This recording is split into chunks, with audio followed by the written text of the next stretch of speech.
Okay, hello everyone. We are back with another episode of Computer Vision Talks, and today we have with us Yash, and we are going to cover three of his papers. The first one being towards nonlinear disentanglement in natural data with temporal sparse coding. Second one being contrastive learning inverts the data generating process. And the third one, which was recently uploaded on archive and is being shared in the chat box for all of you, is self-supervised learning with data augmentations provably isolates content from style. So we are glad to have you with us today, Yash. I'm going to give a brief introduction and then we can start with the talk. Right. So the talk is called An Identifiability Perspective on Representation Learning. Yash is a PhD student at University of Tübingen, and he is also working at International Max Planck Research School for Intelligent Systems under the lab of Matthias Bethge. And he completed his bachelor's and master's from Cooper Union and has interned at Borealis AI as well as IBM Research. His early work was focused on adversarial examples as their existence demonstrates a clear distinction between human and machine strategy. And now he's working on understanding the priors underpinning robustness. Yeah, we look forward to host you. You can please start. Okay, yeah, thanks for the introduction, Shambhavi. So this talk is going to be a bit dense. We're going over a lot. However, I'm hoping that I should be able to at least capture the main points here. Okay, so yeah, so for the outline, just as Shambhavi said, we're going to be going over a few papers that we recently put out. The first one is essentially regarding identifiability. We're going to talk about, actually all of them pertain to identifiability. We'll talk about what that means and we'll make sure that's clear before we go into any of the details. But the first one is saying that we can get identifiability or disentanglement using assumptions derived from natural video, which is interesting because typically these assumptions are not justified in terms of real data. And that was essentially the contribution of this paper. The next paper we're going to go over is showing contrastive learning inverting the data generating process. For this, we're going to look at contrastive learning, try to analyze the objective, and then try to get some identifiability guarantees. We'll talk about what that means in a moment. And then the last one is a paper which just came out in archive, I think yesterday. And it's essentially showing that like when we do data augmentations, typically we assume that we're trying to leave some factors invariant, which we call content, and some factors variant, which we call style. If we assume the data augmentations are doing that, they're leaving some things invariant, then the previous theory that we're going to talk about in the second paper doesn't apply because the assumptions don't match up. And in that situation, you actually get a very different result. And we'll talk about what that is. Okay, so regarding the first paper, what's the overview for this first part of the talk? So we're going to first talk about what is disentanglement or what is identifiability, because that's kind of the crux of everything we're going to discuss here. We'll then discuss what do we need to solve disentanglement, where there's been a lot of previous work studying the problem, seeing that it's impossible in the unsupervised case, and then looking to see what assumptions are necessary to actually solve this. And then we're going to discuss what we did with natural video, how we analyzed the data, and then tried to see if we can identify assumptions that would allow us to solve this problem. We'll then talk about our theory, which is a proof that by using an assumption which is inherent to natural statistics or natural video, we can enable disentanglement. And then empirically, we built a VAE system based upon our theory. We compare it to existing work. We look qualitatively at like the latent traversals. We look quantitatively at existing metrics. We contributed data sets using our natural video, and then we overall show that we outperform existing work in aggregate. Okay? All right, so this is the main point. So if you're confused about this, please let me know. I'm going to try to make this as clear as possible because really the entire talk kind of hinges on whether or not we understand this point. Okay, so what is disentanglement? And I'm going to be using disentanglement and identifiability interchangeably. So just keep that in mind. Okay, so assume you have a very simple world, right? And there are only 5 factors here, which are varying. There's shape, and the shape is variant, the scale is variant, the orientation is variant, and the X and Y position is variant. We have a 2D world. What we assume is that typical, if you go through any machine learning textbook, we sort of assume this data generating process. We typically assume it's IID, but we assume there's some process which gives rise to our data, and we sample from it, and in order to, we need to define it in order to kind of derive all of the maximum likelihood objectives we use in practice. So this is a typical assumption in machine learning. We assume there's some data generating process, but here we assume it's an invertible function that's mapping the state of the world to the observations we see in practice. Shambhavi, I'm going to minimize my this chat box if that's okay, just so Yeah, we no can see the worries. top. Please. Okay, yeah. So we map this state of the world to the observations, and it's an invertible process, which means injective and surjective. All that means is one-to-one, meaning one-to-one meaning injective, surjective meaning onto. All you should keep in mind is that this state of the world, this five-dimensional vector, this will take a set of values, and that uniquely maps to one of these observations we see on the right. As you can see, these observations are very simple, and it's because you only have 5 factors varying here: position, orientation, scale, and shape. So now when we do representation learning in practice, we want to take these observations and learn some representation of them. But in reality, really the question of disentanglement comes to asking yourself the question, how do I evaluate representations of data? And one typical way that we do this is that, well, if we're doing supervised learning, we don't necessarily care about the representation. We care about the task that we want to optimize. So whether that representation is interesting is kind of just a side point. We just optimize for the task. But when we're doing unsupervised learning, we don't have any explicit task. So then how do we quantify how good the representation is? Well, if you look at like recent work on ImageNet or contrastive learning, what they typically do is they would go to ImageNet, they'll learn unsupervised without any labels, and then they'll validate and they'll use as an evaluation metric. If I could train a linear model or a linear classifier on top of my representation and recover the ImageNet labels.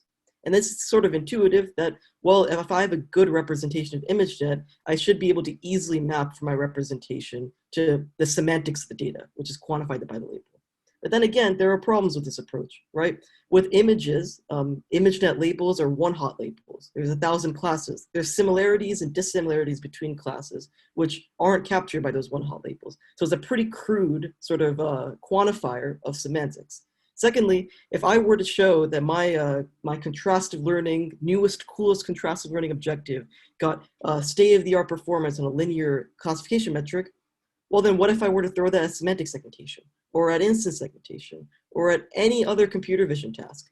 Really, in effect, what we're doing to evaluate these representations is taking ad hoc downstream tasks, which are meaningful to us, and then taking some ad hoc metric, like the linear relationship, and then seeing how good that is. But can we do better? Is there a way that we can formally say, this is the correct representation? And that's the problem disentanglement aims to solve. If you assume this particular process, if you assume that there is a state of the world and you learn representations, during training time, you don't have access to the state of the world or this data generating process. You're just learning representation of the observations. But at evaluation time, you can just explicitly compare the representation you learned here to the underlying state of the world. And that's all disentanglement means in practice.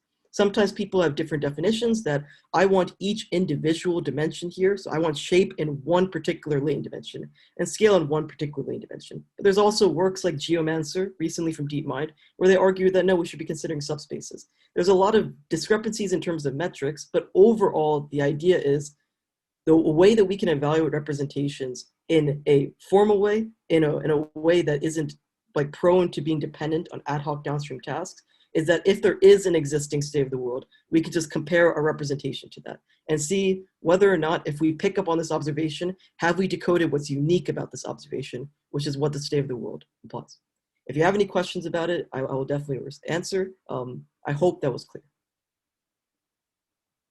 Yeah, that was very clear, and we do not have any questions in the chat box as well. Please proceed. Okay, sounds good. All right, so moving forward, I'll just go through the slides, and then if there are any questions, I'll look at the chat box. I just wanted to make this point pretty clear. Okay, so now what's the problem with disentanglement? Oh, well, the problems that we aim to solve in this particular paper is, of course, on the right-hand side, these observations are quite simplistic, and you can easily see why. In order to evaluate disentanglement, in order to correctly evaluate a representation, we need to know what the underlying ground truth state is. And we don't know that for ImageNet or natural data. In effect, it will probably be some infinite list of all of the many different ways that images can be variant or videos can be variant. But so in a synthetic world, we typically don't have unrealistic observations, and these are the kinds of data that people typically benchmark in practice. At the same time, there's a middle ground here, and we explore that middle ground, where we could have much more realistic synthetic images, and we can also evaluate on natural data if we relax the definition of disentanglement a bit, which is what we explore in this work. And the second thing is that what we'll discuss is that this problem in the purely unsupervised case is impossible. And it's fairly easy to see why. We'll discuss some details as to why, but there is theory which shows that this problem, if you truly assume nothing about your data, is impossible. So a few works have come out since 2016, which have looked at, okay, with this assumption, we can make disentanglement possible. Or with this other assumption, we can make disentanglement possible. But when we looked at natural video in practice, if we consider natural video as something that we want to scale to, because people typically want to do that, we found that none of those solutions actually accounted for those observed scene statistics. And this is because those assumptions were made to prove a point or prove a statement. They weren't made for visual data in practice or video data in practice. So then there was an open question as to we didn't have any way in which that we can like have disentanglement, but have the assumptions that we make in order to get disentanglement be in accordance with what we actually see on natural video, which was a specific algorithmic problem we aimed to solve. Okay, so now let's be a little bit more formal. So the possibility proof that was actually presented in 1999 in a Apo-Hoverinen's paper is called nonlinear independent component analysis. It's sort of like disentanglement is a bit of a rebranding on nonlinear independent component analysis. In disentanglement, you want to identify the independent factors of variation, which comes from a paper from Yash Sharma in 2013, which kind of labeled that term. But in the problem of independent component analysis, you also want to extract the independent components. And when you assume nonlinear independent component analysis or nonlinear ICA, then you assume that the data generating process is nonlinear, which is exactly what happens in deep learning. So there really isn't a significant discrepancy between the definitions of nonlinear ICA and disentanglement used in practice. So this 1999 result actually applies. So what does this 1999 result say? It says that if the state of the world is independent and unknown, and the data generating process is nonlinear, it's actually impossible to identify this correct state of the world. And that's what identifiability means, whether or not we can identify this correct state of the world. It's a non-identifiable problem. And there was also recent work by Francesco Locatello et al., which in 2018, which proposed a different alternative novel proof, which proved essentially the same thing. So the reason as to why this is the case is that we always need assumptions in practice. I mean, you can go back to the no free lunch theorem, that without any assumptions about your data, all estimators are equivalently bad, really. And if we're truly considering the unsupervised problem, we're just assuming there is no structure in the data, meaning that it's IID sampled. We don't know anything about the generative process. We don't know anything about the state of the world, and we truly don't know anything. Then there's nothing to use in that situation. There's no inductive bias to use. But in reality, when people craft methods, it's not really true. Like beta VAE was the first disentanglement method, and yes, that the objective was unsupervised, but of course there are hyperparameters there. And there was also a goal from the research designers that they wanted to solve disentanglement. So there is some weak supervision there in any research paper, which comes from the fact that we want to solve a problem and we want to tune hyperparameters. But in reality, if we truly are claiming unsupervised disentanglement, that's just an impossible problem because you don't have any supervision at all. So in all of these works that I listed below, they all make assumptions, and they show that, well, nonlinear ICA or disentanglement might be impossible, but in effect, you can make certain assumptions which we'll go into as to how to make this problem possible. And all the idea behind this is that there's a reason, a theoretical reason as to why this is impossible. You end up getting situations, like if you assume a Gaussian distributions are rotationally symmetric, so you could have a rotation of your latents, and that could still give the same result. You could also think about VAEs and think about the posterior collapse problem, where we see that sometimes the encoder isn't even used if the decoder is very much powerful. And this can kind of give you the indication as to if you assume a very nonlinear process, even if you do generative modeling, you have no guarantees that your representation is the right representation. You can reconstruct the images super duper well. You can sample from the data distribution really, really well. If the decoder is really good, but that doesn't necessarily mean you've got the correct representation of the latents. So a number of works have tried imposing additional assumptions or additional constraints on the problem such that we do need to recover that state of the world. And they all get results up to some like trivial transformation. But the thing is, what if we wanted to consider natural video, such as like this car here, right? The assumptions that we found in these sorts of works, like I'll just go over them a little bit. So in this 2016 paper, they assumed non-stationarity. So you have non-stationary time series, but you can split that up into stationary time segments. And if you have that, and you know exactly what are the stationary time segments, then you can solve disentanglement.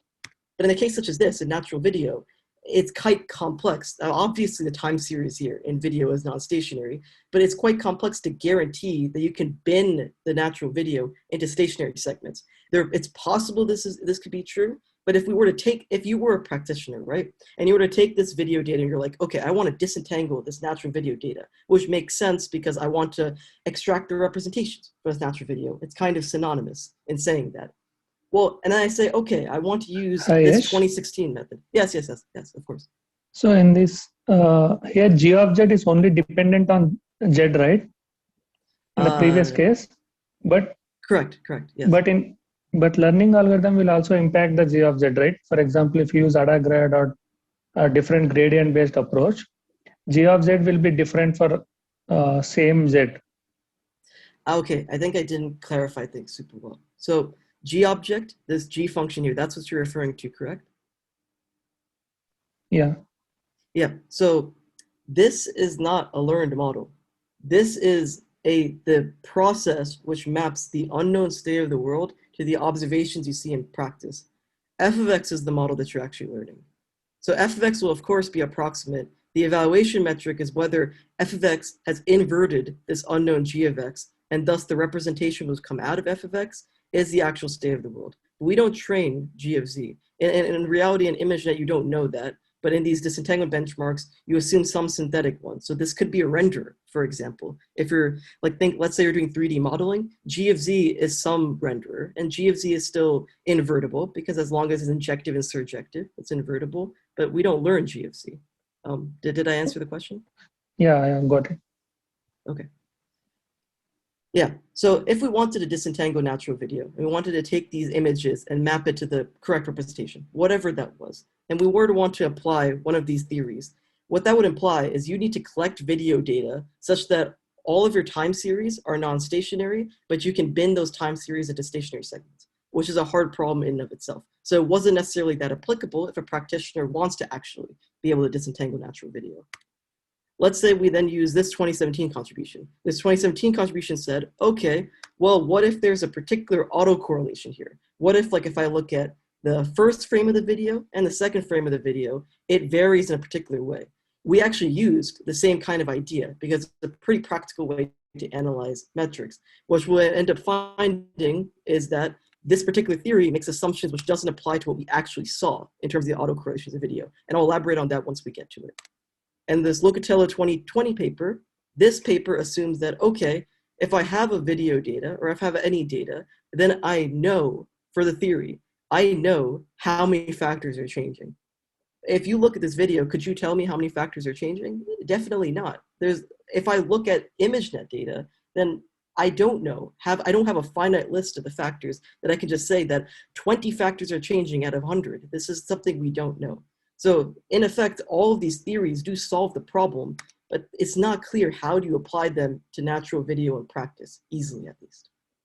Okay, so let's say we actually wanted to solve this problem. What did we do in order to try to make steps in this direction? So, well, if you have these videos and you get instance segmentation masks, one thing you can do is you can extract scale, X position, and Y position from the instance segmentation mask. And how do you do that? Well, the scale is just the area of the mask, and that you can easily compute. And the X position and Y position is just the center of mass of the mask, which is also something you can easily compute. And now if we go back to this simple state of the world, which underlies the synthetic data, 3 out of those 5 factors, we at least are able to extract the natural data. Shape is a bit more complicated because I guess you could look at class, and orientation is definitely much more complicated, but at least 3 out of 5 factors we can easily get. So we saw this as a win, and we kind of wanted to see where we could go from here. Okay, so now once you've, in any data processing, once you've looked at the data, you've extracted your metrics and you have your CSV file, you'd want to analyze that data and see what you get. So the key thing here is that what we wanted to find is in 2 very disparate data sets, which are completely different, but the only thing similar between them is that they're natural video. Is there any common feature? Is there anything which, in terms of statistics, which is the same between them? And actually, the first thing we checked ended up being common. So let's talk a little bit about the data sets here. So Kitty Mots is coming from the Kitty dataset, which was presented, I think, by Andreas Geiger in about 2012 or something like that. And this is an autonomous driving dataset. So we're looking at a self-driving car, looking at city blocks and all of that. Clearly a very distinct distribution from ImageNet, which corresponds to Flickr images. Just looking at autonomous driving sort of views. YouTube VOS is YouTube videos. It's just a team at Google AI ended up doing an annotation of large-scale YouTube videos and giving us instant segmentation masks. So YouTube videos and what an autonomous driving car sees are clearly very different statistical distributions. So what could we find in common between them? Well, if we looked at those metrics we extracted, that scale, X position, and Y position, and then we just looked at the delta X. So we looked at, if I take the X position at frame T, and I subtract it from the X position at frame T minus 1. If I take the Y position at frame T, and I subtract it from the Y position at frame T minus 1, and I do that for both of these data sets, I end up getting the exact same distribution, regardless of the factor and regardless of the data set. This is pretty interesting, but what does it mean? Well, if you look at this distribution, it's obviously centered at 0, and it also has long tails.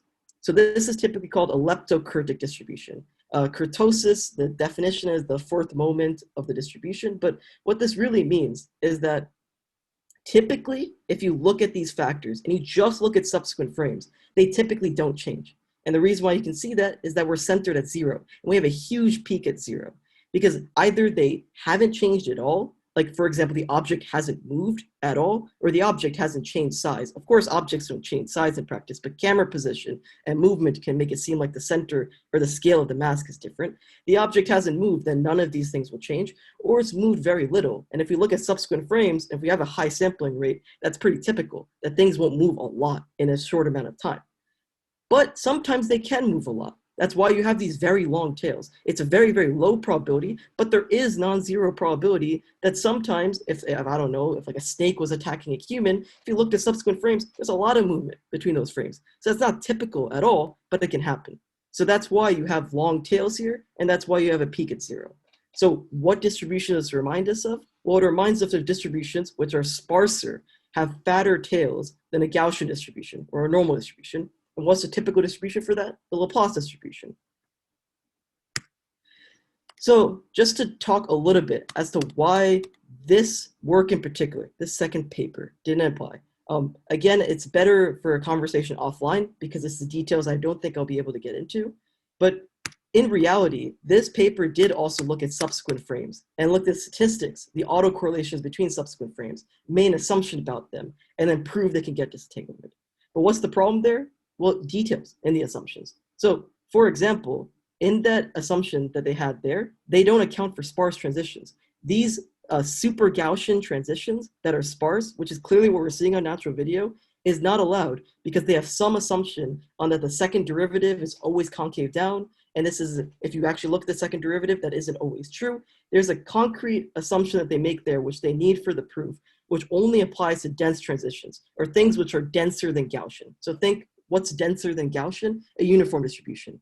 This is not denser than Gaussian. This is significantly sparser than Gaussian. If you actually do a SciPy fit on this, you actually would find that this is even sparser than Laplace. So though, and if you look at the abstract of the paper, it says, oh, we looked at autocorrelations and that's what we used. And you might think that that method applies. Once you look at the details of the method and you look at the assumptions, it doesn't apply to what we actually see in practice. And that's what I meant by that. If you have any questions about that, I can try and clarify this a bit more once we get to question time. Okay. So before we talk about how we use this for the proof, because I'm sure you're so super interested in the proof, I would like to talk about how we contributed data sets. So as we talked about before, this is kind of the state of the observations. It's not that fair. This is the D-Sparse data set. There are other data sets that are like based on ShapeNet or Shape3D. However, none of those data sets actually use any kind of natural correspondence. There is no correspondence with video data in practice. But given we collected this YouTube data set and this Kitty data set, we can use it for disentanglement evaluation. But what we talked about before is that I don't know what are the actual underlying factors of Kitty. I don't know what are the underlying factors of YouTube because I haven't defined the data generating process. If I knew that, I would have solved computer vision or whatever. But I don't know that in practice, so then how do we evaluate disentanglement? So we took two approaches. We took one approach where like one approach where we wanted to augment existing data sets with natural statistics, but also wanted to enforce that the idea of evaluating disentanglement with respect to all factors can still be done. So if you want to evaluate disentanglement with respect to all factors, no one has figured out how to do that beyond synthetic data. So unfortunately, we're restricted to synthetic data if that's a requirement for you. If that's very important for you, then we can't do anything about that. But what we can do is we can take those synthetic data sets and we can pose natural transitions. So rather than doing what these papers did, which said that, okay, I have this sample, and for the next frame, I'm going to sample a uniform distribution for 3 of those factors, and I'm going to let 4 of those factors stay the same, which is clearly an artificial distribution that you just imposed here in order to get your results. Or doing what this paper did, which said, I want a very specific distribution, and every single temporal frame or every single pair of frames, they vary according to that exact precise distribution, which is again artificial, and things are not that nice in practice. It's not always that it's a perfect distribution that you sample from. So if I do need pairs for my method, I could sample from YouTube. And the way we did that is that if you look at those transitions, you look at those factor statistics in YouTube, let's say I sample a random video. Now I have a video of some number of frames where I have the x position, the y position, the scale. I look at a delta x, I sample some pair from those frames. I now have delta x, delta y, and delta scale for some random video in YouTube.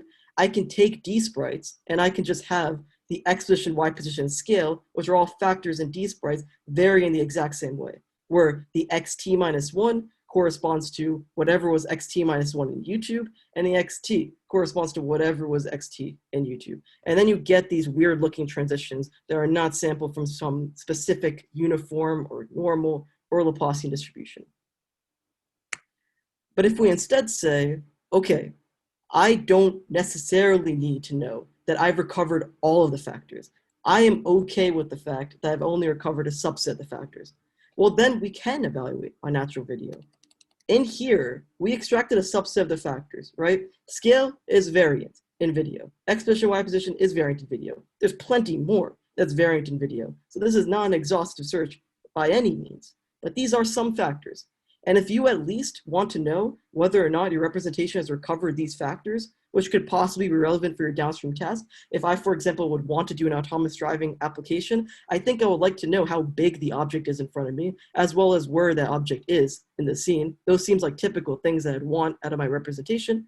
If I just want to see whether or not I can recover those factors, we can do evaluation on natural video. So we can actually just use the kitty data as is. The reason as which we considered masks here is generative modeling is a hard problem. If we considered truly kitty and natural video with all of the variation, we'd have to solve 2 problems in one. We'd have to solve disentanglement, which is impossible and has no solution on this kind of data. And we'd also have to solve generative modeling and be able to scale things up to these kind of higher dimensionality. And that's its own topic, and that's its own field that's working on these sorts of things. This is actually what we addressed in the second paper, because we figured out how we could prove this result with contrastive learning, which allows us to not have to do generative modeling at all, and contrastive learning obviously scales better. But at least in this paper, we want to do the simplest possible thing, which was a VAE, and with a VAE, you couldn't handle the complexity of the real video. So we considered the masks here. However, other than considering the masks, these are the natural video that we saw, that we actually evaluate with respect to. We just took the masks here. And we can do that if we only evaluate with respect to a subset of the factors. Okay? Okay. So now let's proceed to the theoretical contribution. How did we use that statistic that we found? That was the same on autonomous driving data set, and that was the same on YouTube. How do we use that in order to have a proof? Okay? So again, we come back to our state of the world, and that now we are informed by this information. We now have a prior, an inductive bias, an assumption, which we can design a model now. But the first thing we want to do is come up with the proof.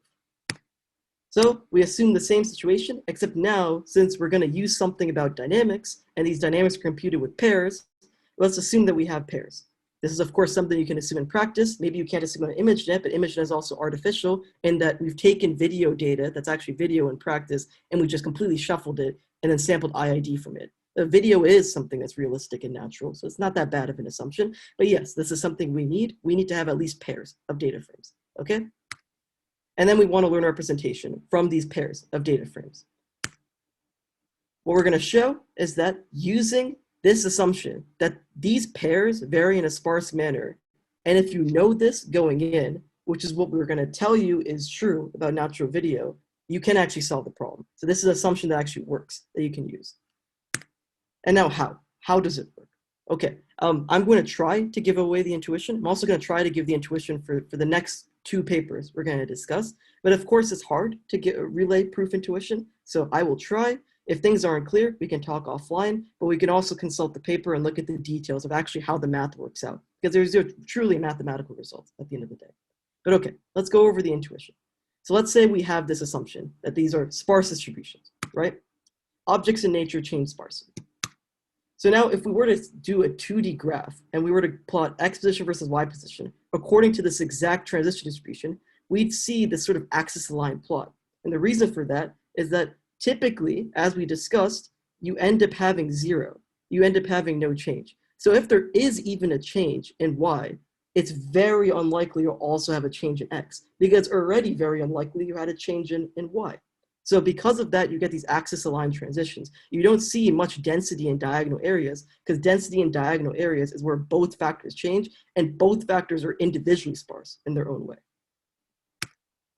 So now, if we have these axis-aligned transitions, then if we were to assume a rook, it's a very nice representation of the problem. If you're familiar with chess, a rook moves horizontally and vertically.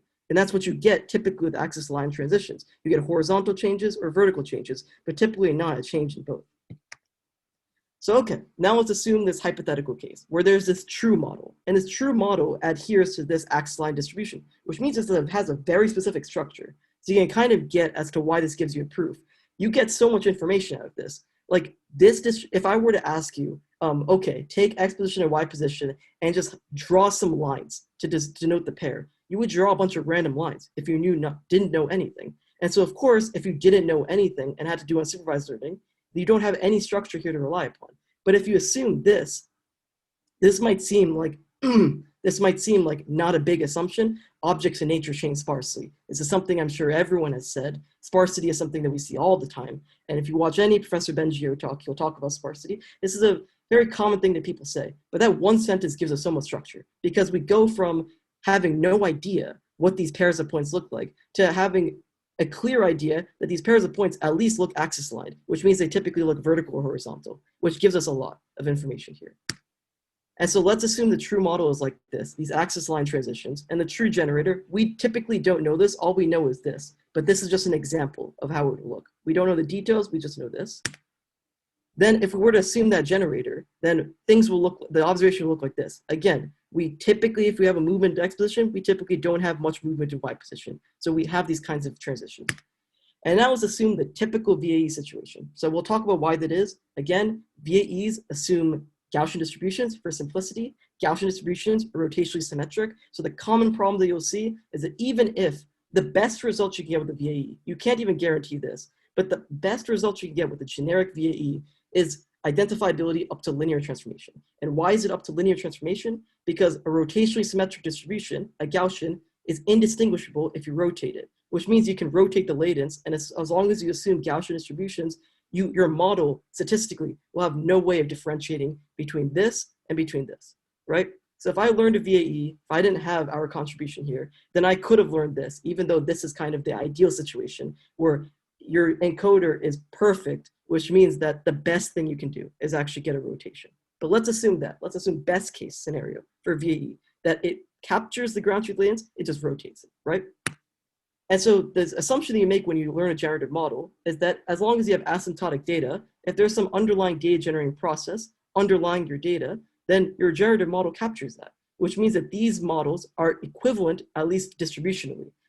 Whatever complicated probability distribution constitutes these generated images coming from the ground truth generator, they have the same distribution underneath the model generator. And another way of saying that is that if there's some data distribution here, if there's some probability here that you see one thing or see another thing, if you have a perfect generative model, if you solve the VAE equation, if you optimize the elbow to absolute convergence and assume asymptotics, the idea here is that you would end up getting a model which generates images that have the exact same probabilities as the probability of the data in your data set. So that's another way of putting it in the typical machine learning sense. It's the exact same thing as what I just said in terms of the ground truth generator and the model generator match at least distributionally.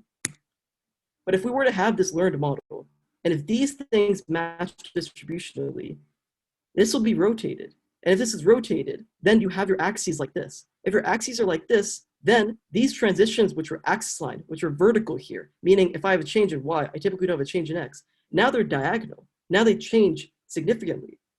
These images don't match each other. So if I have observations like this, and my VAE outputs this in terms of the pair, I'm going to have high reconstruction error. It's going to be suboptimal. So I need to optimize this such that these two match. However, I have an additional constraint here. It's not just I need to optimize this such that these two match, and the latents can be anything, which is typically what it is in VAE. Well, latents can be Gaussian with the standard normal prior, but the latents can be any type of Gaussian. That's not what we have here. We're saying that these images need to match, but then these distributions also need to match. These need to be axis aligned. So this is the case where our latents are axis aligned, which means they're aligned to these axes. So we satisfied the constraint from our method, but we didn't satisfy the constraint from our generator. Our VAE reconstruction error is super high, but we have satisfied this whole idea of axis aligned transitions. You can't satisfy both unless you get it correct. So that's the intuition behind the proof. It essentially comes down to making more constraints in your model. Previous work has also explored making more constraints on the model, but the idea in this work is that this is a constraint that actually applies in practice. Can we saw this constraint actually work or actually correspond to the data on YouTube and on Kitty, two very different natural video data sets? I hope that was clear. Okay. So now if we move forward, how do we do this in practice? We try to do the absolute simplest thing. So if you have a VAE, then what you do is you want to maximize likelihood, but then you also have this prior that says that my posterior here, which is q of z given x, but since we have time data, q of z t minus 1 given x t minus 1, we want to minimize the KL divergence. Sorry, did someone say something? No? Okay.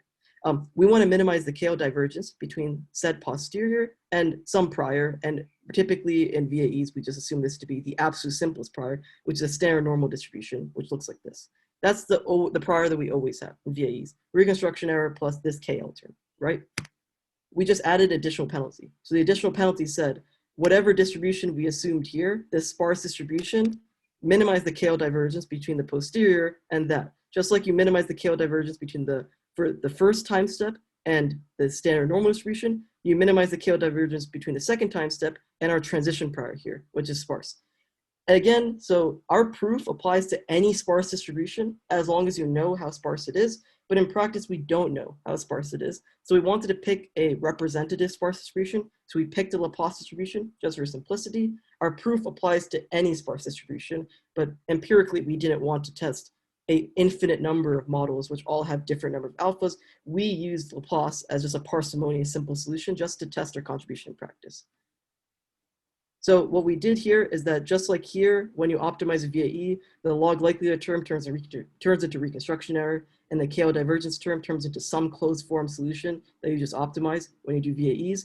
We derived out the KL. You can find it in the paper, in the appendix. We got a closed form solution for this, and we also optimized that in addition. And we just put a lambda on that term.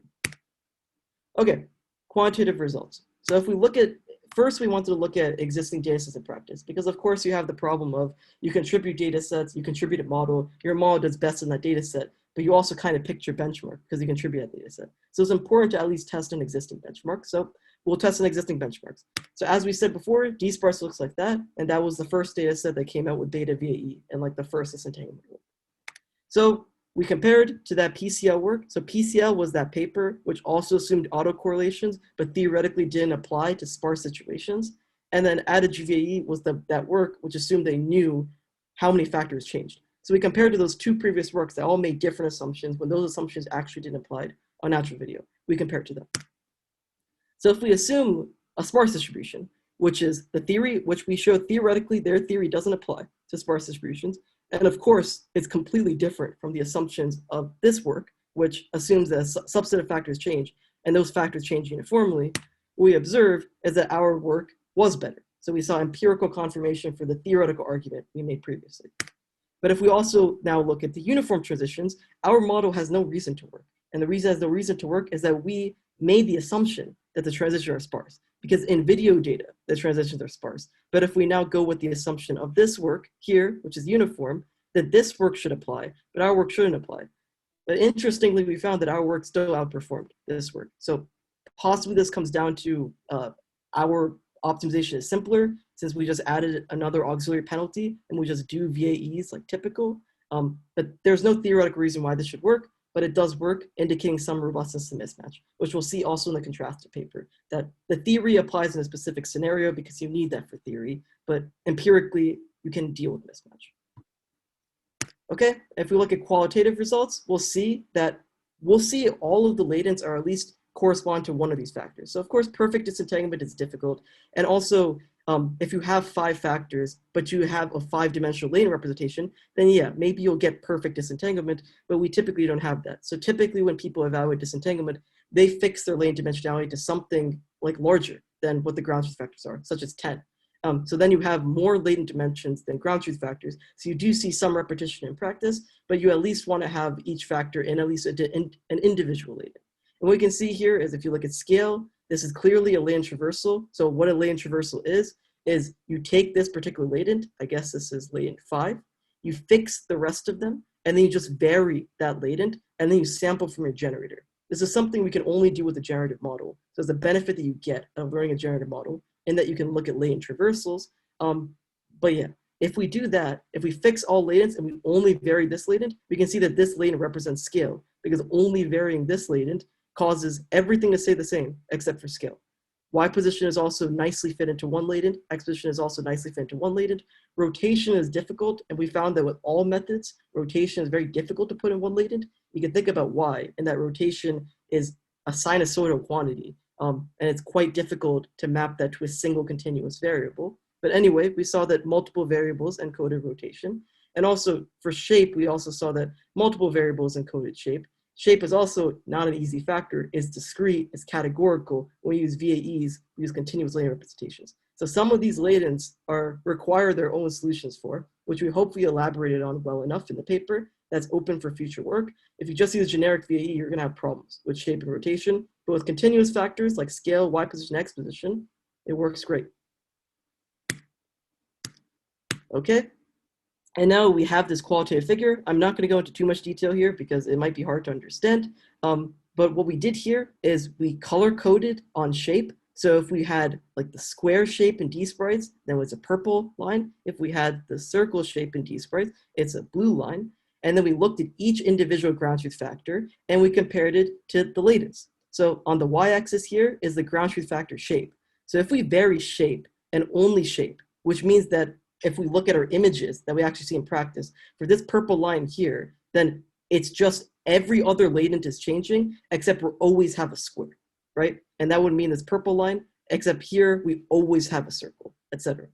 And we were looking at the latent dimension. So if we look at the latents, those are continuous variables from minus infinity to infinity. And if we were to plot that, so if we take a particular ground truth factor and then look at that particular latent, and we're to plot it, what we find here is that for methods such as added GVAE, shape is not disentangled, which means that the shape can be anything, but the latent could be this, that, or that. So there isn't really an indication as to shape being disentangled, but however, shape is disentangled here. And what we mean by that is that for shape as a factor is separated in latent space. If you have latents within this range of values, you end up being a heart. If you have latents within this range of values, you end up being a circle. If you have latents within this range of values, you end up being a square. And now if we look at the continuous variations, what we want to see is a linear or monotonic correlation, which is actually what the quantitative metrics rest on. We'd want to see that if I were to linearly vary scale, I should see linear variation in my latents, which we do for all models. But so for slow VAE, we see it consistently. But for rotation is not a nice continuous relationship. Rotation is a sinusoid. And for rotation, we do see much more complexity, but for rotation that we can at least see that for each individual shape, given that orienting a square looks very different from orienting a circle, which looks very different from orienting a heart, they at least be encoded differently, in that they're different sinusoids of different frequencies, which is particularly interesting. Okay, we'll now move forward to those natural video data sets. If we were now we're gonna just look at kitty masks here because we don't have that much time. And recall, for kitty masks, we're looking at natural video. We're just looking at the masks, but these are not synthetic data sets. This is just taking our video and just looking at the masks, just in order for a VAE to model it. And we're gonna look at a subset of the factors. We only know X position, Y position, and scale on these data sets, so we'll just evaluate disentanglement with respect respect to those factors.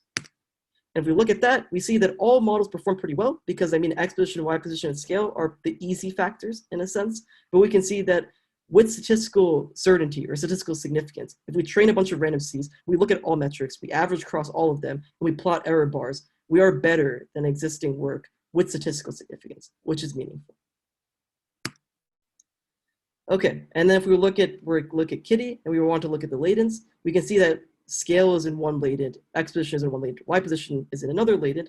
We can also see other interesting things that are hard to decode. So if we were to possibly have been able to get orientation data from our Kitty videos, and there might be an easy way of doing it, we didn't know of an easy way of doing it, then we possibly would have gotten a high disentanglement score in orientation. Because if you look at this particular latent in particular, you see it's a person, but that person appears to be turning. Turning is 3D rotation. Again, how do you turn 3D rotation, which is typically represented with 3 numbers, into 1 number? Is complex. And that's why you see it represented in multiple dimensions, because you could maybe think of these as Euler angles, because you can't represent 3D rotation with 1 number. But at least you can see that there's some correspondence. There's rotation being picked up on. And things like that. Okay, so now just to summarize, and then at the end of this, we can take questions for the first phase of the talk, and then we can move on to the second phase of the talk. Just to summarize, what we did is we looked at natural video data, we looked at YouTube data, we looked at Kitty data, and we observed that the statistical transition distributions are the same, regardless of factor, meaning that objects in natural scenes have sparse marginal transition statistics. Then we use this in order to have a proof for identifiability, where the interesting part is that this is the first proof for identifiability, which actually applies to natural video in practice. We then built a VAE model and a flow-based model in order to empirically test the contribution. I didn't talk about the flow-based model because really what we ended up discussing in the appendix is that there are certain cases where VAEs perform poorly. And that's typically on very simple data where you can just look at the decoder can be very over-parameterized for the problem, and the encoder not being used. So there are simple problems where you end up getting posterior collapse out of a VAE, where a flow might be more applicable. But a flow typically assumes that the latent dimensionality is the same as the input dimensionality, which doesn't scale to images. So there are different practical considerations for using a VAE or using a flow-based model, and we did both in this paper. And we also contributed data sets in order to, if you're very, very much set on wanting to evaluate with respect to all factors, we can't get around synthetic data, so we instead just augment the transitions with natural video. But if you're okay with only evaluating with respect to a subset of the factors, we can look at the natural video data. So those are the data set contributions. Okay, so the next paper is this, but before that, I'll answer questions if there are any. So should I just open the chat? Yeah, so there's a question. Would you like to unmute yourself and go ahead and ask the question, or shall I ask it for you? Sure. So my question is, so the two additions here relative to like a vanilla VAE are the fact that you're modeling transitions as well as individual data points, and that you're using this Laplace distribution to do so. So Exactly. This is all it took for the model to incorporate this prior. Exactly, and I think there's a benefit in simplicity. So if we go back really quickly, our proof, all required is this particular thing. Objects in nature change sparsely. What's a sparse distribution? The Laplace distribution. So the only thing we need, so the two things that we need is we learn a generative model. So these are distributionally equivalent. And the second thing that we need is that we need a sparse prior on the transitions. VAE satisfies this already. So we can just use a VAE. We just don't have this single thing. What's the easiest way to impose this? Maybe architecturally, but you can also just impose it in the loss. So you can just take a VAE and you just add a penalty. This is literally just the KL between the posterior and a Laplace distribution over the transitions. If you have this, you know the distribution for the posterior. It's assumed to be a Gaussian where you learn the parameters of it. And you also know, you also at least have hyperparameters for the Laplace distribution. You assume it's zero mean, but you maybe don't know the scale. The scale didn't matter actually that much in practice. Regardless, you have the mathematical forms for each of them, which means you just have to derive the KL, and then you just have a closed form solution. And you derive the KL in the exact same way you derive the KL for the original KL that's in VAEs. So yes, all we did is we took a VAE and we just added another KL penalty, and that's it. That's really cool. Thanks. No problem.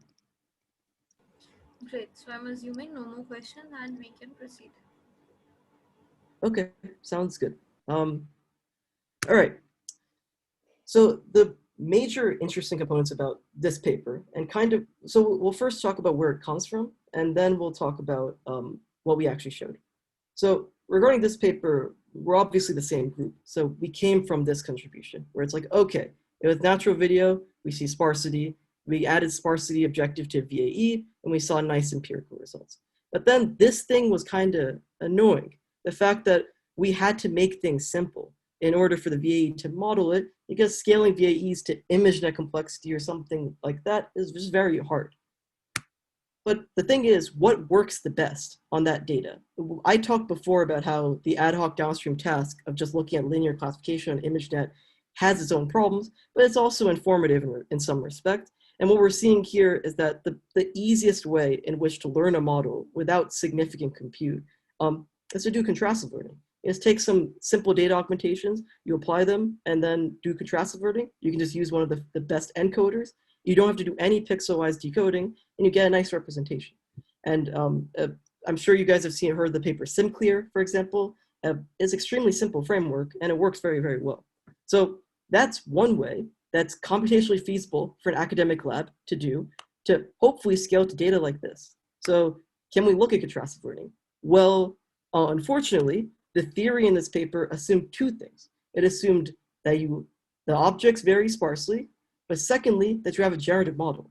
And assuming you have a generative model is very nice, because if you assume you have a generative model, then you know that you need to get the data correct, and then you could just impose constraints on your latents, but you already have a constraints on the data. But if you do contrastive learning isn't learning a generative model. So what is it contrastive learning doing? So this offered a question as to, number one, what is contrastive learning doing in practice? If we look at that objective, what does it actually do? Because it's not learning a generative model. It's not maximizing log likelihood of the data. So what is it doing? Maybe we'll learn something about why it works so well in practice. And then if we can figure out how to do this proof without making a generative assumption, or just assuming contrastive learning, we can maybe scale to really complex data, which would be pretty cool. So that was the main idea behind this work. All right, so now to talk a bit more specifically, that SimClear paper, which we just discussed, which was you do data augmentations. The other component of it is that you use InfoNCE. So InfoNCE, it comes from noise contrastive estimation, which surprisingly Apo Hoverian also had a hand in, or he had a hand in nonlinear ICA as well. But interestingly, the connection between InfoNCE, the objective using contrastive learning, which we'll talk about, has not been connected to nonlinear ICA or disentanglement, or inverting the data. So we make a theoretical connection between those two. And we also do an empirical test, and we also show explicitly that the theoretical connection is pretty mathematical. Like the theoretical connection here was super simple. We just assumed sparsity. However, if you look at that objective in practice, it wasn't purely empirically derived. Like the fact that they use cosine distance, for example, for some reason, cosine distance works super well as a similarity metric. If you try to analyze theoretically what that objective is actually doing and what that objective should actually be identifying, it's just weird distribution that we end up identifying. So then it's very questionable as to why is this mathematical distribution that these assumptions within this objective in contrastive learning correspond to these weird mathematical distribution, which is very unintuitively not what we see in practice. So why does it work so well? The third paper that we'll talk about gives a little bit more of indication because data augmentations are awesome, and that's basically the point of that paper. But if we don't consider data augmentations, we just look at the objective here, there's a mismatch between what we do in practice and what theory says. So empirically, we do though see huge robustness to mismatch in the assumptions. And there might be something to look into there further as to why this objective is so robust in a sense. And then the last thing we do is we did what we said before. We generated images of ImageNet complexity, and then we actually evaluated identifiability there. And it was super easy to do that because we could just redeploy an ImageNet ResNet encoder onto the data, and we were able to do contrastive learning. We didn't have to think about how do I scale my VAE to ImageNet complexity, which was pretty nice. Okay. So we already talked about nonlinear ICA, but just to recall one more time, we assume some state of the world, there is some nonlinear process which gives rise to the observations, and what we learn in practice, what we optimize is our deep net, and our deep net is trying to construct a representation, And the goal that we say here is that if there is some generative factors underlying the state of the world, the correct answer would be if the representation recovers it. And we can evaluate the correct answer as opposed to doing ad hoc tests in practice. If we know the state of the world, or last slide we saw, if we at least know a subset of the state of the world. Okay. So theoretically, this is a summary figure. So what is going on here? Let's first look down here at the loss. This is the influence heat loss, which just was empirically derived. There was no theory behind it, and it works super well. So what is it? We're going to maximize the dot product between an anchor point, which you could think of as the image, and a positive sample, which you can think of as a positive pair. So this is in green. So what does that correspond to? If we maximize the dot product, but if we maximize only the dot product, if we just maximize the dot product on linear representations, there's a problem with that. And you can look at it in terms of if you look at what the dot product actually is. The dot product can be decomposed into the L2 norm of this vector, the L2 norm of this vector, times the cosine of the angle between them. So intuitively, if you want these things to attract, you'd want the angle between them, that theta, that cosine of that angle, to be high, which means that angle is small, given how cosine works. So the optimal solution here should be that these are aligned vectors. They're aligned in latent space. Unfortunately, if you actually look at the dot product, there's also the L2 norms, which you can use. So if you don't do anything to normalize your latents, you could end up with a solution where maximizing this term gives you super nice loss, but all you did was you just made these vectors super duper big so that your L2 norms are high, and that also maximizes the dot product. So what you see in practice is they L2 normalize the latents. Well, what does L2 normalizing latents mean, theoretically? It means that you go from Rn to hypersphere, which one less latent dimension. And so on a hypersphere, where we're on a unit sphere, for example, if we're on a unit sphere, then the L2 norms are all 1. So the only way you can maximize the dot product is with enforcing that the theta is small. Then this is saying I want to attract the positive pair. So if my positive pair is these two images, then I, for example, flip this image. So I should be invariant to flips, for example, and I should pick up on what's the same. I want to align these latents, so my representation should pick up on what's the same between these and should not consider what's different between these. And that's the general idea behind that. However, there's a trivial solution here. If you just maximize the dot product between the positive pair, you could end up with a solution which is degenerate, which is you literally just map to a constant output. If your deep net takes any image and maps to 4, for example, then your output for this guy is 4, your output for this guy is 4, and your output for any sample is 4. So your latents are aligned. So you solve this objective. The way in which SimClear or contrastive learning deals with that is that if your output is 4 for this, that's a problem because you don't want to have a bear and a boat be outputting to the exact same vector. So what they do is that for the positive pair, we want to maximize similarity or attract those latents. We do it by dot product, but that requires us to normalize the latents. But for the negative pair, we want to repel those latents, which comes from this log sum x term. And log sum x is also known as a max term. So what you could think of here is that this is just a max, and then that means that we want to I guess the loss is here. So we want to maximize the uniformity here. And the uniformity means we want to maximize the repulsion. So whatever is the most repelled form of this vector, we take that one because that's the max term. And then we also want to make that even bigger, which means that we just want to repel those points. And what we'll show here in this paper is that theoretically speaking, this assumption, this loss corresponds to this assumption that you have uniformly distributed points. And these are the samples that you get. You have some conditional density for your positive samples that is similar to your anchor point. And given that this conditional density is Gaussian on a hypersphere, otherwise known as a von Mises-Fisher distribution, and given that the distribution you sample for negative samples is a uniform distribution on a hypersphere, which means you just sample from a Gaussian and then you L2 normalize your latents. If these assumptions are matched, you then get a identification of the whole latent vector. You recover the data up to a linear transformation. So this is quite unintuitive. We'll talk about theoretically why that is. Why does this turn into this? And that's what the theory is supposed to answer. And then we'll later talk about empirically, clearly ImageNet, or I don't know, I would think that it's hard for me to imagine that bears and boats come from a hypersphere with these particular nice distributions, like a Gaussian uniform distribution. So if that's what this loss is assuming in practice, why does it work so well? And we'll talk a little bit about that. But then the third paper, I think we'll get better into it. Okay.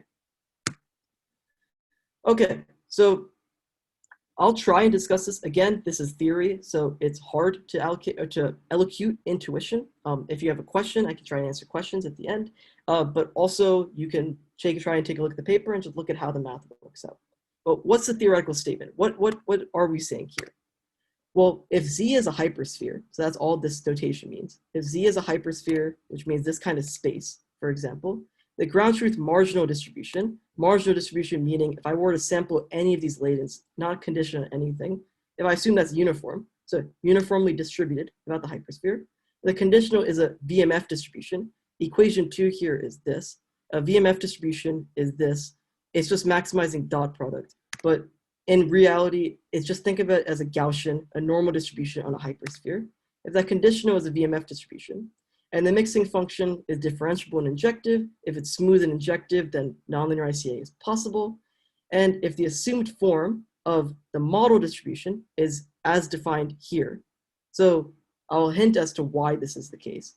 If the model distribution is this, then if that matches that of this, which it does, right? If you look at this, there's some normalization constant, there's an exponential of a dot product, there's some normalization constant, there's an exponential of a dot product. If these things match here, and of course, if F is differentiable, and we do contrastive learning, which is this, then for fixed tau and asymptotically, if we assume that H is the composition between the ground truth generator, so this is just the observations, and the encoder, which means that H is a mapping between the ground truth state and the model latents. If H is that, then H is linear, which means that the optimum of contrastive learning gives you a linear transformation of the ground truth latents. Okay, why does this work? I'll try and give the intuition. The high level intuition is simply this. If you look at this objective here, right, what's going on here? The objective is using dot product as a similarity metric, right? But so if I were to use dot product as a similarity metric, then if I were to look at probability distributions, you can think about a Gaussian, and you can think about any probability distribution as some normalization constant to make sure the probabilities are 0, 1, and then some similarity metric. So if you think about kernel machines in practice, they use the RBF kernel. An RBF kernel is just a Gaussian distribution. And it makes sense because a Gaussian distribution has a squared error term within the exponential. You can look at a Gaussian distribution and it's x minus mu, where mu is the mean, squared. So you can differentiate between different distributions based on their similarity metric. If it's L2 norm as a similarity metric, you're a Gaussian on Rn. If it's an L1 norm, if it's absolute value, you're a Laplacian now. If it's a dot product, you're a VMF distribution. If it's a dot product on a hypersphere, to be more specific, you're a VMF distribution. So given our similarity metric is dot product on a hypersphere, that's what people use in practice. The probability distribution that corresponds to that is also dot product on a hypersphere, which is known as the VMF distribution. And then if that's the case, if the underlying distribution of the latents is the same, you got some nice properties, because you can imagine we're going to set these things equal to each other, things are going to cancel out, and then you're going to get some nice result. And that's essentially the idea behind the proof. But okay, I hope it was clear. And also, why do we have H's here? Well, H is, again, the composition between F and G. So this is saying that the ground truth latents vary according to a VMF distribution, or have a similarity metric of dot product on hypersphere. And this is saying that the model latents, or the things that come out of your encoder, is varying according to a dot product on hypersphere. And if these both things are true, then you're going to get some nice equalities, and we're going to be able to prove a result. Okay. So now the first theorem that we use is an observation that the cross entropy function, not the cross entropy that we optimize in deep learning, that is a cross entropy function, but the more general term, which is from information theory, which is this, is essentially just the cross entropy between one distribution and another distribution. We'll show that if you actually write this out, you'll recover the contrastive loss, which you can see intuitively as this guy has a nice dot product in the exponential. This guy also has a nice dot product in the exponential. And then we end up getting a dot product in our loss. So if you take the cross entropy is just you sample from this, and then you maximize the log of this. And if you take the log of this, log of an exponential gives you back the dot product, and you see dot products here. So you're going to end up with something which looks like this.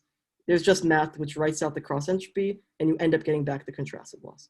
Okay, so that's the first observation, that the cross entropy between the data and the model is the contrastive loss. Okay, so how can we use that? Well, if I minimize the cross entropy, then this guy, this distribution, and this distribution are equal. So now this is what I talked about you're going to want to set this equal to this. If you set this equal to this, things are going to cancel out, right? This normalization constant is going to cancel out, or it might not cancel out. I'll correct myself. Again, we should be looking at the proof. But this exponential, if we were to take a log of both sides, right, we're going to get a log of this and log of this, and this exponential is going to drop out. You're going to end up getting dot product and dot product, right? So what does that mean? That means an isometry. So what an isometry means is this, that the dot product between the ground truth latents and the dot product between the model latents are the same. And that's what you would get if you take the log of both sides, you set them equal to each other, you would get dot product of this equals dot product of that.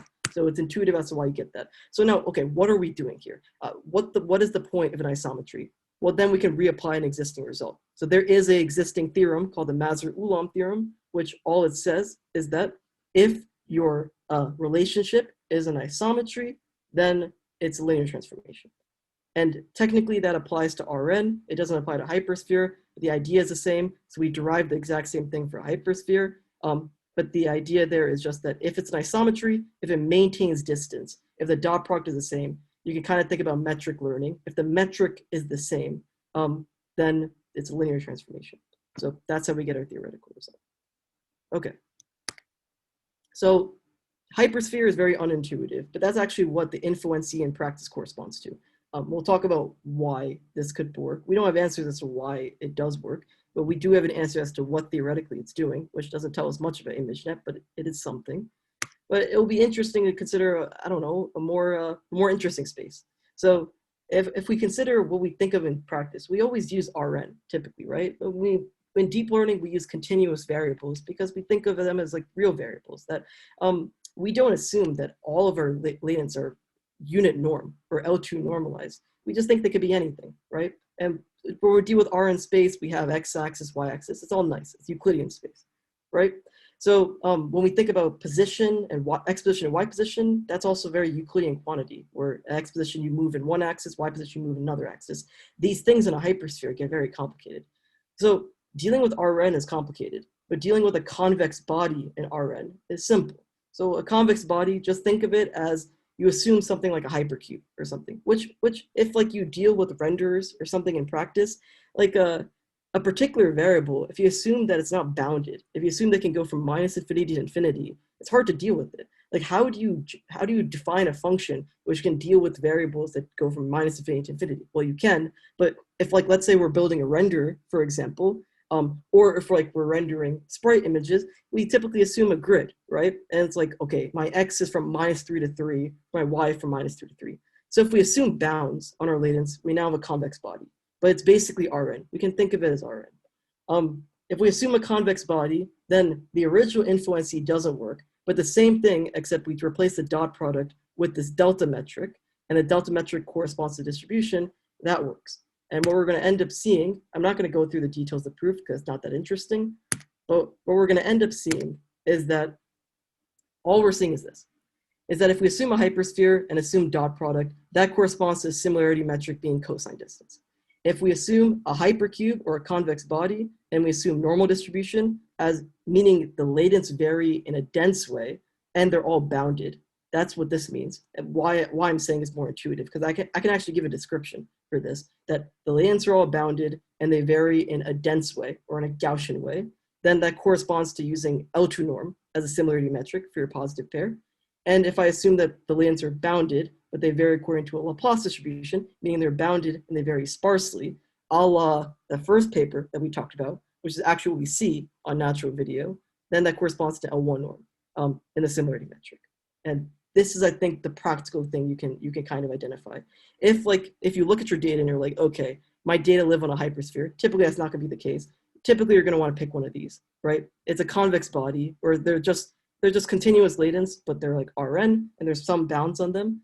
And you see that they vary in a dense way, you should use L2 norm. If you see that those latents vary in a sparse way, you should use L1 norm. And that's essentially the practical contribution or the practical signal that we give for practitioners. Okay, so empirical results, all this is saying, there's a lot of going on here.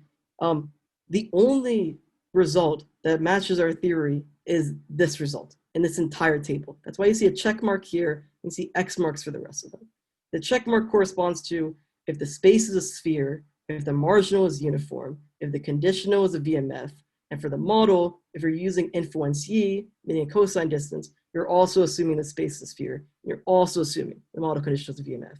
In that case, we got those nice equalities, we're able to derive a result, and what we observe, the unsupervised metric, which means that can I map my model latents with a linear transformation to my ground truth latents? It's like 99%, right? The rest of these cases, the theory makes no predictions about because we have mismatch. We have mismatch in the concentration of the distribution. We have mismatch in the actual distribution itself. We have mismatch in the space of the distribution. We have mismatch even in the marginal distribution. Like we're not actually sampling negative samples uniformly. We're sampling it according to a Laplace distribution, which means that we're sampling according to like a very peak distribution. So we keep sampling the same thing over and over again. A bunch of different variations. You're seeing 99% across the board. So this is what I meant by robustness to mismatch. That particular influence E loss works super well in ImageNet. ImageNet is not this.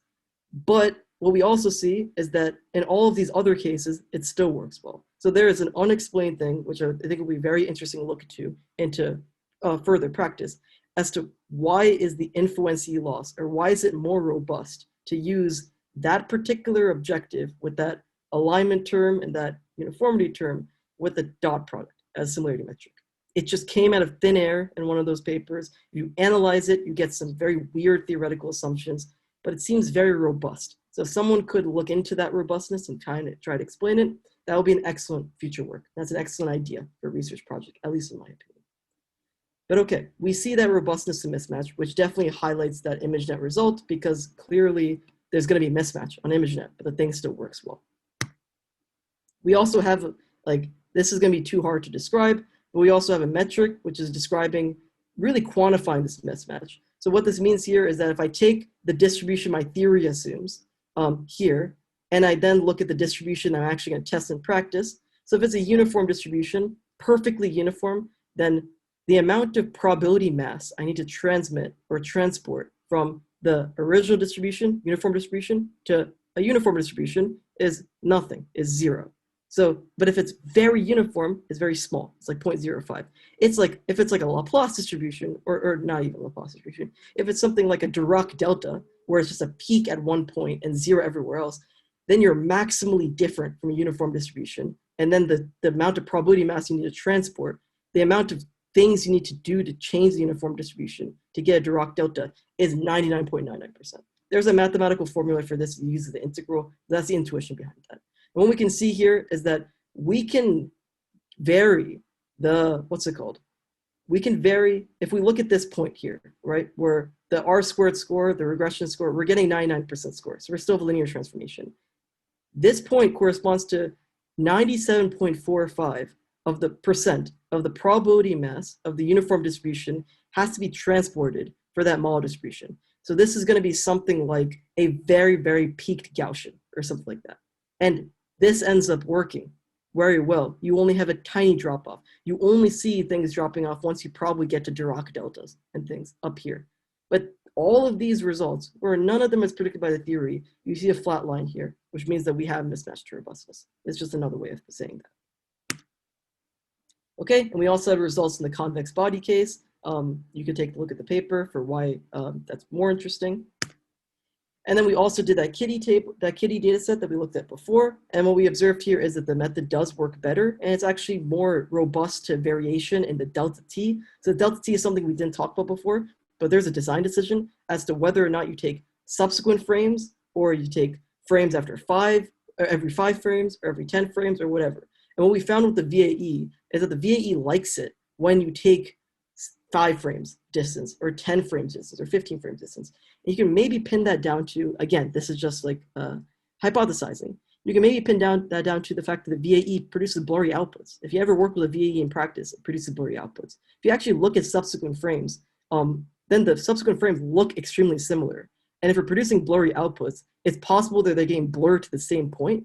And so then you're not really recovering what's the difference between them. But if you see big changes, then even if your VAE output is blurry, they still look different. And so then you'll still get different model labels for each of them.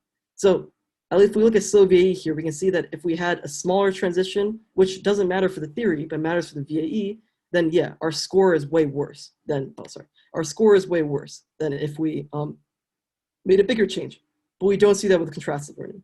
So there's some aspects to VAEs or generative modeling, which comes down to the fact that generative models have error, and that error can cause for some worse results in practice. But if you don't generative model at all, then those reasons for why you're getting worse results are now irrelevant. You can discard them. We can see that here in terms of it doesn't really matter. It's still a little bit better, but statistically its significance, it's not much better than if you had small changes, which was a nice result.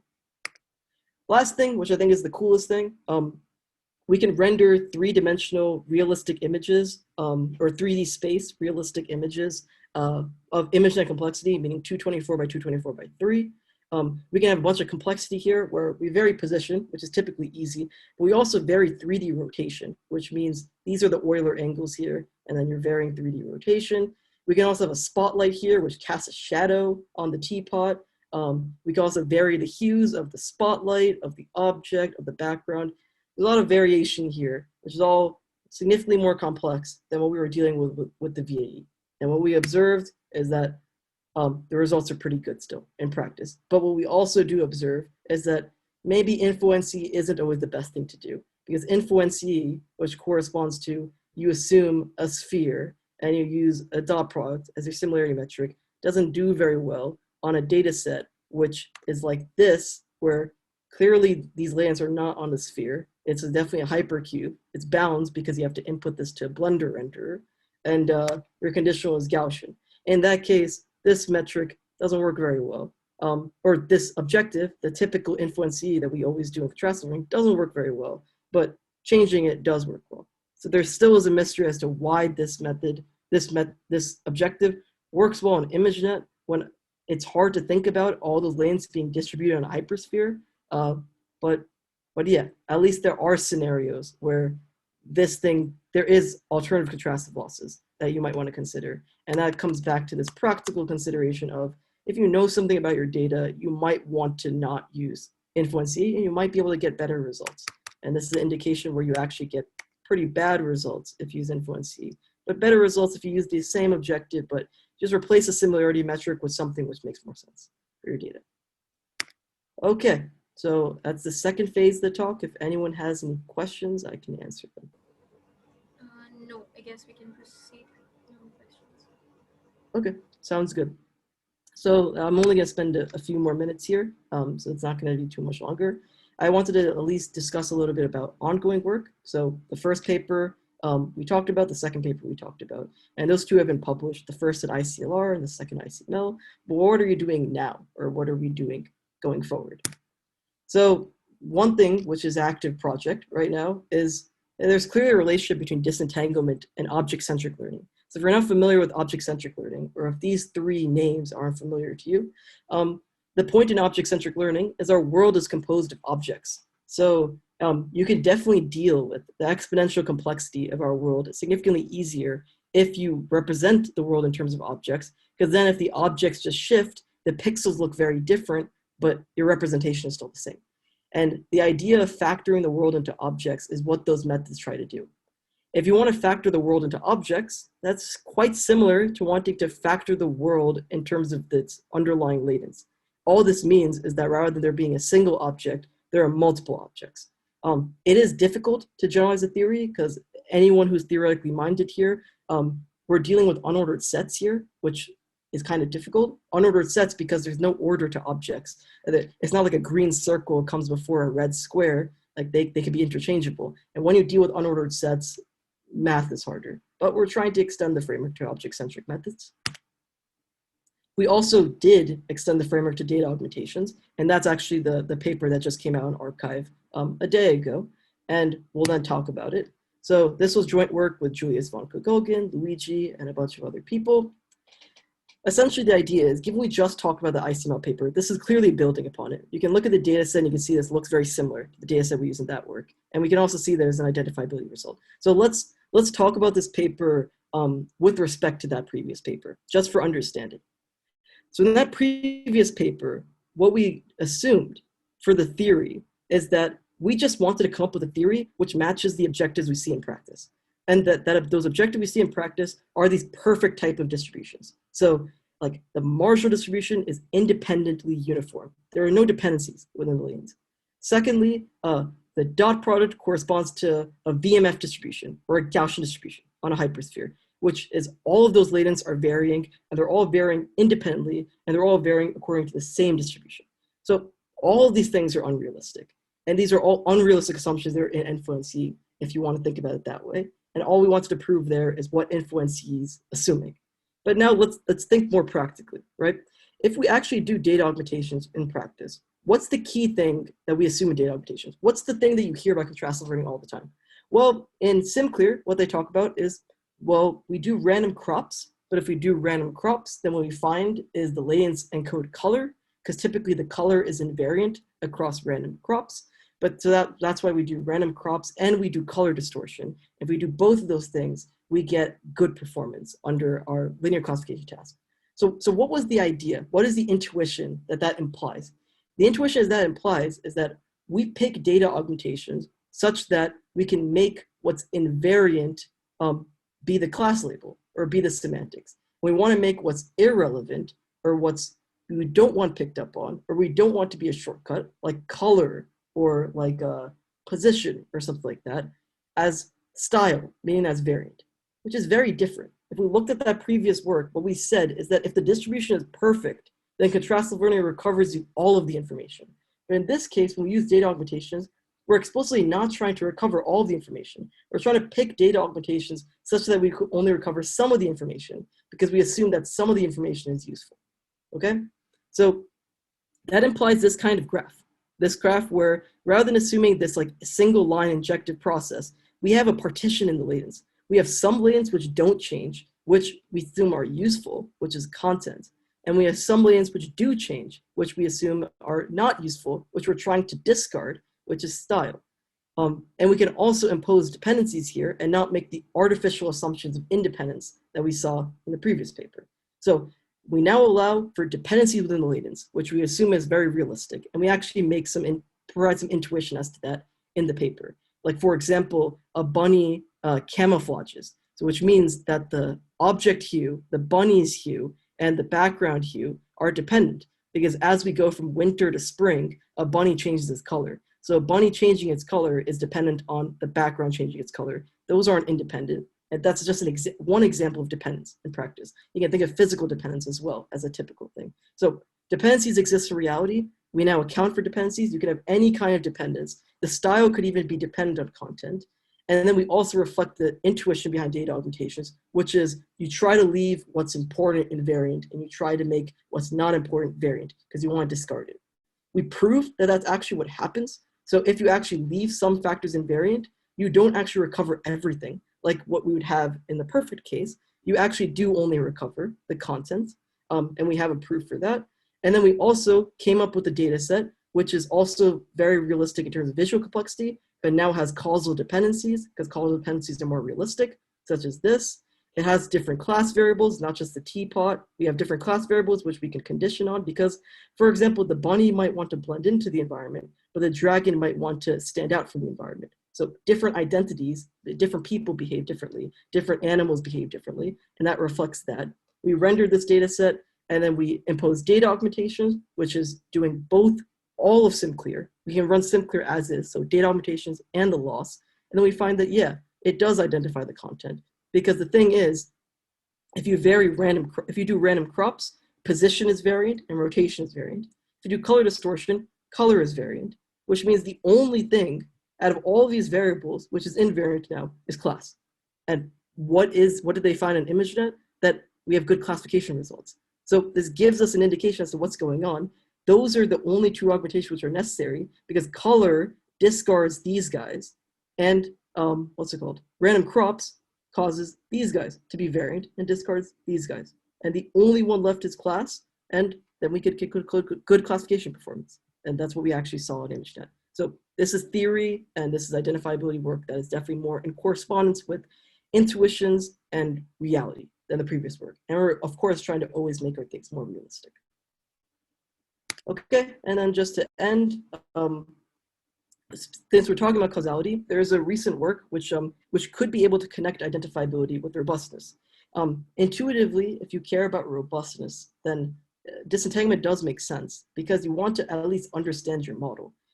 If I'm recovering representations with deep learning, then if my representations are simple, disentangled, and correct, then I at least know what's going on, but I also can now enforce things. So there's a paper which came out recently called Nonlinear IRM, where if you're not familiar with IRM is called invariant risk minimization. And the idea there is that if I have a bunch of different environments and I try to learn features which are invariant across environments, I can at least guarantee some robustness to OOD shifts.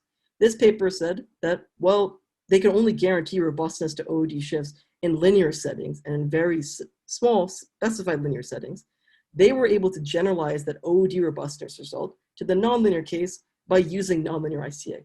And it's just a three-step process. You run nonlinear ICA or disentanglement, you recover the ground truth latents. Now, if you have spurious correlations, then those things don't causally cause the class label. But if you have causal variables, then those do cause the class variable. So you can say that robustness is just identifying the causal variables and disentangling them from the spurious correlations. So if I have the underlying ground truth variables, then all I need to do is partition those ground truth variables between causal variables and spurious correlations. And one way to do that, which is typical, is run independence tests. If the variable is independent of the target variable, which means sometimes the target variable varied and the variable actually didn't predict that, then that's a spurious correlation. Because most of the time it does, but if sometimes it doesn't, it's going to be independent. If you run it on all environments and it is dependent, then it is causal. So they identify the causal variables in that way, and then they learn a classifier. So they made the connection already between the work that we talked about here and robustness, but there's obviously much more work to do. So it'll be very interesting to kind of use that as sort of a practical application. Okay, nothing further. I'd like to thank my collaborators. And if any of this research was interesting to you, please feel free to reach out. We're always looking for interns. We're always looking for people who do bachelor's thesis with us, master's thesis with us. And I would love to work with any of you if you're interested, because I think interest is most important. So that's my email. You can reach me at the email. And you can also reach me on Twitter at this particular app. Okay, nothing further. If there are any questions, then I can answer them. Yeah, that was very detailed. And truly, like, people keep asking us to ask questions on the journey of a research paper. I guess here we're viewing the journey of all the research process and multiple research papers that come out during the process, I guess. So how long have you been working in this domain? So the first paper was started in May 2020. And what is it now? It's June 2021. So about a year I've been working in this domain. 3 papers in a year. That's nice. So I mean, so sorry, that might have sounded bad. So just to clarify things, so I started my research career in general in 2017, and I was given, I don't know if you have time for it, but I was given many opportunities along the way, which is why I think it's very important to me that we also like pass things forward, pay it forward, and give opportunities again. So I was given opportunities in 2017 to work on research. I started my work actually in robustness, and specifically adversarial robustness. And from 2017 to 2019, I was working on research while I was finishing up my master's, and I worked in research in Borealis and IBM, as you mentioned, and I started my PhD in late 2019.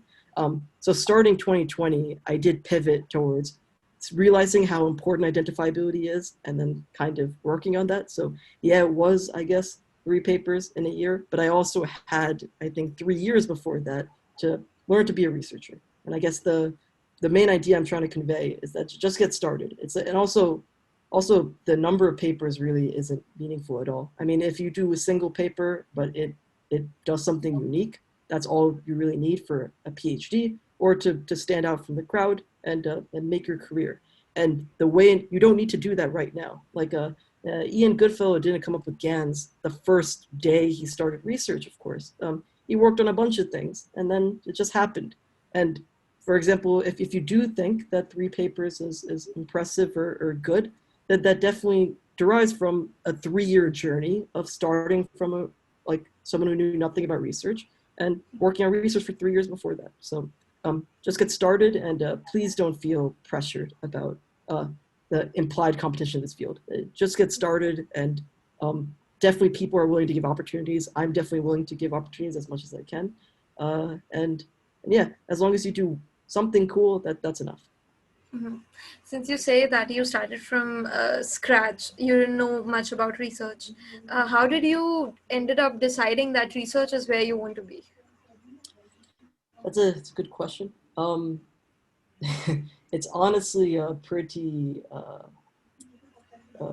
ironic, but I was never a fan of school, actually. And the reason I say it's ironic is because I'm in academia right now.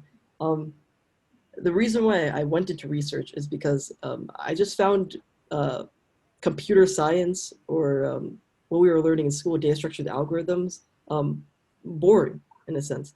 I found it boring to just develop a skill set and then just software engineer after that and just know a bunch of algorithms, not really understand them. And I've always been curious, and I always wanted to understand.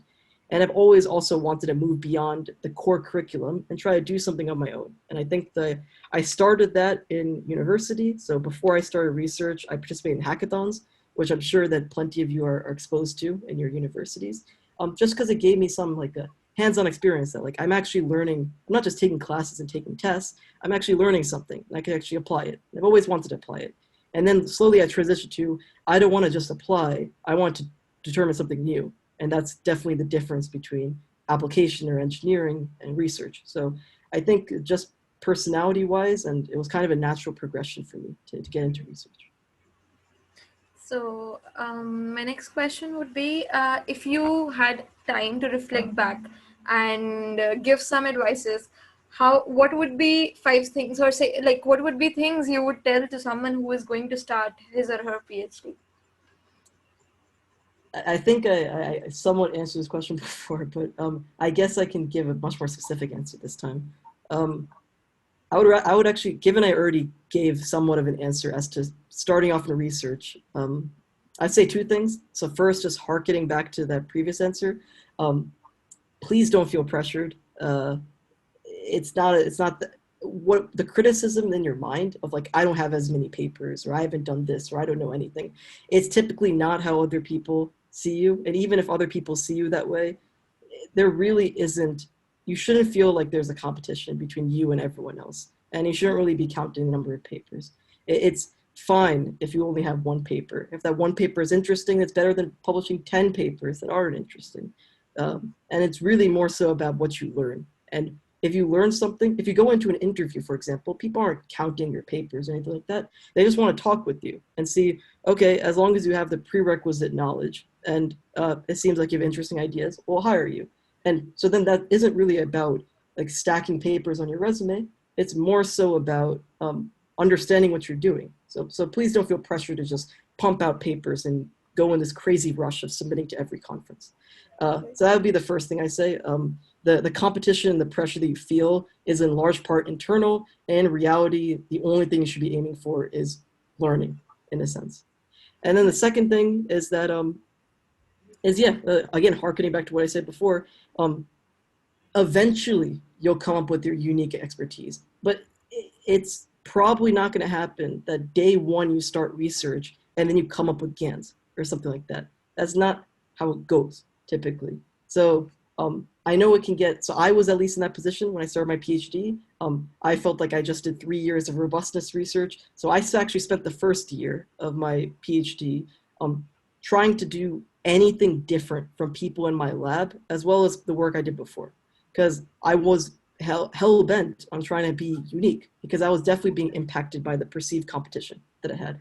And I've learned my lesson now, but at the time, of course, it was stressing me out that I wasn't getting anything done because I was stressed out at that time. But I also wasn't able to get much done because specifically isolating myself. Because if you want to be as unique as possible, you won't work on what your advisor wants to do or work on what everyone else wants to do. So while researchers will tell you that it's always best to work on something unique, and it's also best to, if people don't believe in your idea, it'll be even more interesting when it gets published. That's especially true. But please don't expect that, like, or set yourself as a metric that my first paper is going to be something unique and groundbreaking.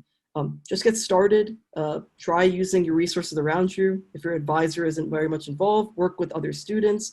Try not to make a big deal about authorship, because that can always get, that can kind of prevent teamwork.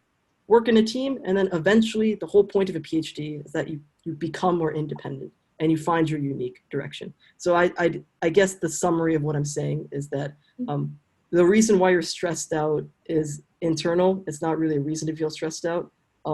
And also just be patient. Great, that was a lot of knowledge.